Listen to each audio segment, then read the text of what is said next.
جی مشاورت یہ ہوئی ہے کہ بھئی منصفانہ طریقے سے پورے ایریا کو پانی دیا جائے. فقیر کالونی کے ساتھ ساتھ فرید کالونی، افریدی کالونی، رحیم شاہ کالونی، ریاض آباد، معراج النبی کالونی، ان سارے علاقوں کو منصفانہ تقسیم کی بنیاد پر ہم اس منصوبے کی حمایت کرتے ہیں. شکریہ. جی سر کیا کہیں گے؟ جو 12 انچ کی لائن لے کے جا رہے ہیں انہوں نے کہا بھائی یہ ناقص میٹیریل ہے، یہ کامیاب نہیں ہے. آگے چلتے ہیں. جی سر کیا کہیں گے؟ آج تو یہ طے ہوا کہ اتنا بڑا منصوبہ ہے، بس اس منصوبے سے پورے لوگوں کو فائدہ ملنا چاہیے. جی سر. ہم بھی چاہتے ہیں کہ فقیر کالونی اور معراج النبی، فرید کالونی، افریدی کالونی کو سب کو مساوی تقسیم پہ جو ہے نا پانی مل جائے. جی شراج بھائی. ہم یہ کہنا چاہتے ہیں کہ اپنی وعدوں پر قائم رہیں. جی سر. پانی ملے گا تو سب کو ملے گا. شکریہ. جی سر. حیات بھائی. جی سر.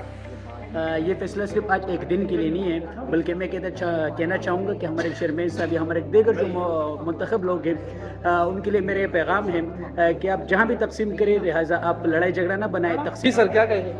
بس ہم یہی کہیں گے کہ میرا تعلق شام محلے سے ہے، وہاں رہائش ہے میری، اور ایک یہ تاثر جو دیا جا رہا ہے کہ یہ لائن متنازع ہے اور اس پہ شام محلے والے اور یہ علاقے والے آپس میں الجھیں گے. تو بھائی ہم نے پہلے بھی قربانیاں دی ہیں اور ہم اب بھی قربانی دینے کے لیے تیار ہے. کہ تو ناظرین آپ نے دیکھ لیا، یہ ان سب کا دکھ ہے. میں بھی آپ سے التجا کروں گا کہ اس دکھ کو آگے پھیلائے اور لوگوں تک پہنچائیں. شکریہ.